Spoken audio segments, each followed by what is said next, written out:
you spend 5 years in Iraq over 7 deployments, and you reach a series of conclusions, fighting and being shot at by Iranian proxies, and now you say, I don't think this war is good for America, and you're being slandered as a bad, unpatriotic quitter who secretly sympathizes with the Ayatollah. I just have to ask you how that feels.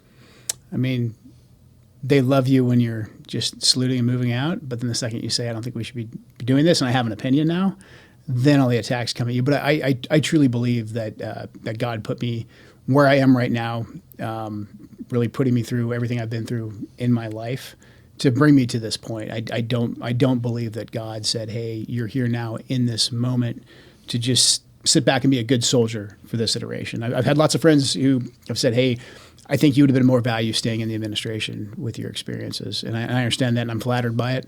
But considering all that I've seen, the conclusions that I've reached, I feel like I'm here for a reason. And something I think probably on my 3rd or 4th deployment, as I was realizing that we were lied to get us into Iraq, and that we had a whole mess that we now had to clean up, and how much it mirrored and echoed Vietnam.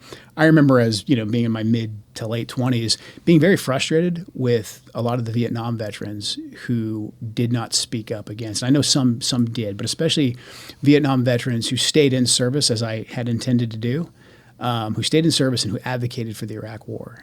Colin Powell is someone who I have a lot of respect for the way he fought in Vietnam, his leadership in Desert Storm.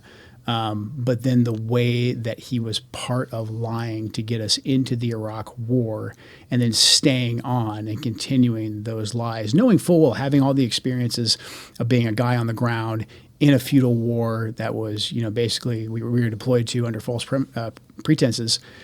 He had all that knowledge, and because he wanted to be loyal to, I think, the president, and I think he wanted to be loyal to what he felt was the government that would eventually get it right, he didn't step out and say, we shouldn't be doing this. And I just remember reflecting on that. And, I said to myself at the time, and this might seem, silly and idealistic, but said to myself at the time, if it's ever my turn, if it's ever my generation's turn, I'm going to do everything that I can to make sure this doesn't happen to the next generation.